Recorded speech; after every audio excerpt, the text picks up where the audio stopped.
on some friends. We have some friends. The Remembrance Project, they were outside, they were taking a picture. I said, come on stage with me for a couple of minutes. And these are incredible people. They lost loved ones to illegal immigration.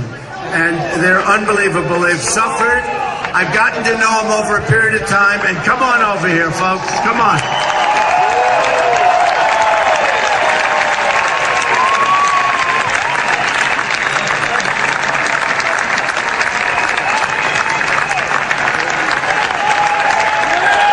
These are great people. They've become my friends over the last couple of years, and they have really suffered. And a friend of mine, he's really become a great friend of mine, Jamiel Shaw, who is, he had a son who was an incredible son, going to college on a scholarship. He was going to get in on a scholarship, great football player. And I just want Jamiel, representing the group, to say a few words and explain what happened. And it's tough, but your son died with unbelievable purpose, because what's happening, and when they hear the story, we'll all understand. And then we're going to get back to other things, including jobs, Jamiel, right? Okay, Jamiel Shaw, great friend. Thank you. I just want to bring it back to the day that Donald Trump was coming down the escalator, in which everybody saw that very first day. I was watching it too, and I felt so proud, because for the first time, my son died and was murdered in 2008. But when I saw Trump and what he said, for the first time, it gave me real hope, real change, something to hope for, it gave me something to hope for, because we know what Trump is going to do. He's going to do everything he said. It says. That's why everybody's so scared right now, because they know a change is coming. A change is coming. And March the 2nd, 2008, me and my son, we went to a football camp in Pasadena, and it was designed for guys who were going to be Division I athletes. So, we worked hard. He was 17 years old. On the way home from from Pasadena, he asked me, can you go to the mall? Of course I was worried, and I ignored him, thinking maybe he would just, forget about it. He asked again, and, he's a good kid, never been in trouble, never been in jail, no gangs, never suspended from school. He was doing everything right, like a lot of our kids were, They were living the so-called American dream, which everybody's trying to get the American dream, but they give us the American nightmare, It's not right. So on the way home, of course I let him go to the mall and hang out. I told him, be home by 7. 7 o'clock came, I called him, where you at? That's like I always say. He said, oh man, I missed the bus, we're on our way. We're safe though, Dad, we're safe. I said, man, I would have came and got you, should have called me. We're okay, I said, okay, I'll call you in an hour. Called him back, where are you? He said, I'm right around the corner. Woo, I felt like, whew. He made it back home. I told his little brother, get your clothes on, we're gonna get ready to go get some track spikes, because he had a track meet that Friday. And we're going to come home with something to eat, and just when I said that, I heard 2 gunshots. Wow! It was so crispy. People who know guns know that crispiness, is real close. And I remember saying, damn, I hope this boy not dead. Called his phone, he didn't answer it, went outside, landed in the street dead. Shot in the head. Couldn't believe it. Even to this day, I couldn't believe it.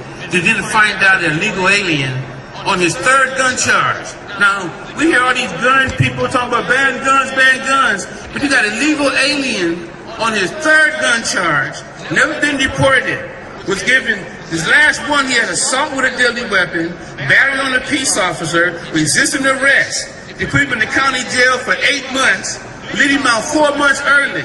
Same day he got out, he was looking for blacks to kill, because the 18th Street gang, the legal alien gangs, have this thing where they got to kill and do bad things on the first day out, so they won't get rehabilitated. They'll come right back out and get right back where they left off.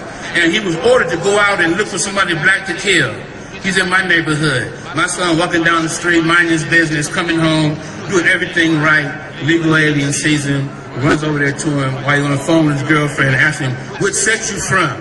He wasn't in no set, never been gangbanging in his life. I was there the whole time. I dedicated my life to my kids like we all do. And to see him laying dead in the street, and to hear that he was in the county jail and was released on a Saturday night, no supervision, nobody called ICE. It's not fair as American citizens. We demand Americans first. We don't care. We don't care about illegal aliens. We don't care. Americans first. First things first. Nothing's going to work. That's why Donald Trump is here. Donald Trump is giving us hope. All of our loved ones who are murdered, we miss them every day. There's no such thing as closure. It's never over. You guys who have your family intact, you should thank God, because you don't want to know what we know about grieving. You don't want to know what it feels like. And you have an opportunity to do something, what we call preventive maintenance, is in bringing in Donald Trump. He's going to fix everything. He's going to make America great again, and it's going to be so nice. I can't save my son, but Trump is here to save us all. And like I said, he's going to give us real hope and real change. Thank you.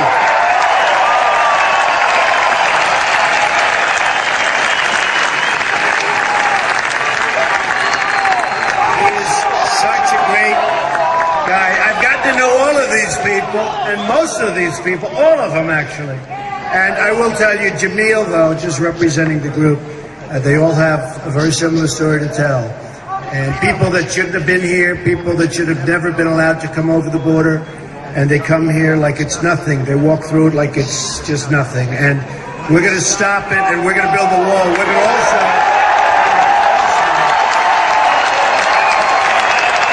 We can't have this, folks. We don't have a country anymore. You know, I'm looking at statistics where your crime numbers are so crazy, they're going through the roof. So we can't have it anymore. Now look, here's the thing.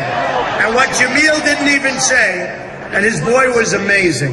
He was going to just doing so great student, great everything. Getting ready to go to college.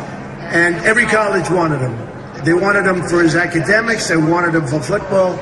And when Jamiel saw his boy lying there, he started pounding the sidewalk with his hand. He broke his hand just pounding the sidewalk. And it's just like these are horrible stories, and they happen so much.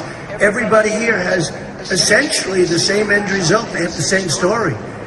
They're great people. These are unbelievable people. I don't even know how they take it. These are great, unbelievable people. We have to stop it. And you know, their lives are so important.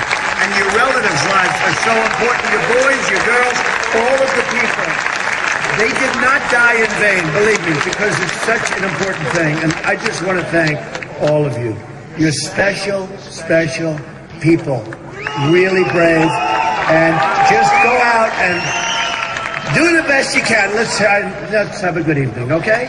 All right? We love you. Thank you. Thank you.